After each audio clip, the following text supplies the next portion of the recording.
All right. Well, we're moving on here to chapter 19, and so we're going to deal with the plot, and that is Saul's plot to kill David. And we're going to look at the entire chapter tonight as Saul attempts this and to finally get rid of David. And so here's what it says, beginning in verse 1. And Saul spoke to Jonathan his son and to all his servants that they should kill David. Now, do you find that surprising that Saul would go with that information to Jonathan? Does that kind of catch you off guard? Jonathan and David were friends, and if you remember back a couple chapters back, it speaks of them being knit together. And so seems to be this apparent friendship relationship between the two of them. So it's kind of surprising to me that Saul would confide in Jonathan that he wants to take David's life, but maybe he's not totally aware of his friendship. The other thing is this, it's the dad, and maybe from the dad there's just this expectation that his son's going to go along with him. In fact, if we look at this, we see he tells this to a lot of people, and so he seems to have a confidence in the people around him that they would agree with him, they would go along with his plan to take David's life. So it says this, but Jonathan, Saul's son, delighted much in David, and Jonathan told David, Saul, my father seeks to kill you. Therefore, be on your guard in the morning. Stay in a secret place and hide yourself. And so he gives him some caution to keep out of sight. Don't be around Saul. And he has a plan. He's going to go to Saul and he's going to try to talk to him about his plan, trying to talk him out of it. And so verse 4, or verse 3, and I will go out and stand beside my father in the field where you are, and I will speak to my father about you, and if I learn anything, I will tell you. So this little reconnaissance mission by Jonathan to kind of find out exactly where Saul's at, if maybe he could talk some sense into him. Verse 4, and Jonathan spoke well of David to Saul, his father, and said to him, let not the king sin against his servant David, because he has not sinned against you, and because his deeds have brought good to you. And so he speaks to him, and he's appealing to him on several levels that we're going to look at here as we walk through this. But he's trying to talk him out of this, trying to speak some sensibility to him in what he's about to attempt to do. Verse 5, for he took his life in his hand, and he struck down the Philistine, and the Lord worked a great salvation for Israel. You saw it and rejoiced. Why then will you sin against the innocent blood by killing David without cause? So he brings up Goliath. He's bringing up the fact that you watched him. David saved Israel by killing the giant. And you, speaking of Saul, you rejoiced in that. You were glad in that moment. And so he's trying to appeal to him to try to get him to change his mind about David. And then verse 6, and Saul listened to the voice of Jonathan. Saul swore, as the Lord lives, he shall not be put to death. Now, we see this a lot with Saul after God departs from him. We see these moments where he's like, okay, I'm gonna walk the straight and narrow. I'm gonna do what's right. And then with no time at all, he's flipped and he's doing something else. And we'll look at maybe why that occurs, what that's rooted in. And Jonathan called David, and Jonathan reported to him all these things. And Jonathan brought David to Saul, and he was in the presence as before. And so confident enough that they're going to bring David back into the house. David's going to get back to that place of calming Saul's spirit by playing the music before him. Verse 8. And there was war again, and David went out and fought with the Philistines and struck them with a great blow so that they fled before him. Then a harmful spirit from the Lord came upon Saul as he sat in his house with his spear in his hand, and David was playing the lyre. Now, here's this harmful spirit that we don't know exactly what that means, and I've said I'm not sure exactly what it is. I don't believe it's a demonic spirit. It's coming from God, it says. But in some way, this spirit, harmful spirit, as it's described in the ESV, comes upon him again, and now he's going to act in irrational ways. So can you imagine him, the king sitting in the palace, whatever the palace looked like at that time, with a spear in his hand? It's like some crazy person sitting with the 12 gauge across their lap because they're afraid of what somebody's going to do, what might happen to them. So here he is sitting in his palace with that. And then it says this, then a harmful spirit from the Lord came upon Saul as he sat in the house with the spear in his hand, and David was playing the lyre.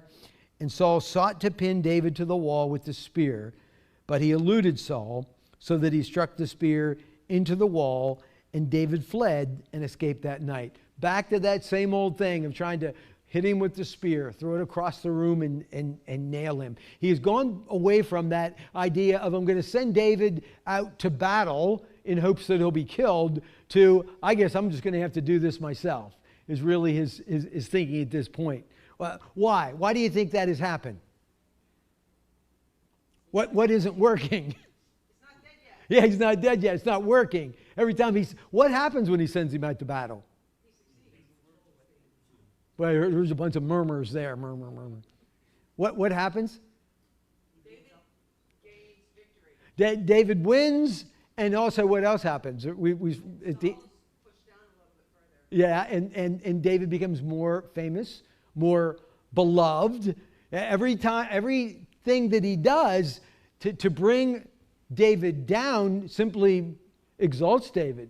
It builds him farther up. And so Saul is really obviously becoming weary of this and decides to take matters into his own hands. And so David escaped that night. Saul sent messengers to David's house to watch him, that he might kill him in the morning. But Michal, David's wife, told him, if you do not escape with your life tonight, tomorrow you will be killed. So Michal let David down through the window, and he fled away and escaped. Michal took an image and laid it on the bed and put a pillow of goat's hair at his head and covered it with his clothes. And when Saul sent messengers to take David, she said, he is sick. Then Saul sent the messengers to see David, saying, bring him up to me in the bed that I may kill him. And when the messengers came in, behold, the image was in the bed, and the pillow of goat's hair at its head. I think I saw this movie. I think this was, wasn't this the Escape from Alcatraz movie? Some similar ploy was put on in that one. Saul said to Michal, why have you deceived me thus and let my enemy go so that he has escaped? And Michal answered Saul, he said to me, let me go. Why should I kill you? So what is Michal doing here? Is that an accurate description of what happened? No. Yeah, she's lying. Now we can maybe try to justify her lie, but why do you think she's lying? Because she loved David. But why is she lying to Saul? What's that? She helped him get away. And She doesn't want to take responsibility for his getting away. right, she doesn't want to be the one responsible for that. And so what did she say? Well, David threatened to kill me. Now that seems like that's kind of a dangerous game to play there too, because if Saul can use that, right? You know, in going to arrest David, to take David down, well, he threatened to kill my daughter, you know. So I'm not sure why she felt the need, other than probably to kind of lighten the tension between her and her father. And so, yeah, he threatened to kill me. I didn't have any choice in the matter. Now, I was reading in a commentary, and someone even speculated that maybe continued to cause future problems in their marriage, in their relationship. The fact that she would be dishonest and accuse David of that at that time maybe contributed to later on to David's infidelity. You know, there's certainly that's not it's not a just reason for him to act that way, but one of the commentaries. I think that's speculative. I don't know that we can say that. But for whatever reason, Michal doesn't want to take the full responsibility for the part that she played in this, and so she accuses David of threatening to kill her. Verse 18, now David fled and escaped, and he came to Samuel at Ramah and told him all that Saul had done to him. And he and Samuel went and lived at Naioth. And the fact that it says he lived seems to indicate that he's there for a little while, right? And then Saul sent messengers to take David. And when they saw the company of the prophets prophesying, and Samuel standing his head over them, the Spirit of God came upon the messengers of Saul, and they also prophesied. So here come these messengers. They're sent to arrest David, to bring David back. And when they get there, there are these guys that are in this kind of worship and prophecy moment. And God causes these guys sent to arrest David to do the same thing. They begin to speak words of prophecy, whatever that might be. They're prophesying on behalf of God here in this moment. And so, verse 21, when it was told to Saul, he sent other messengers, and they also prophesied.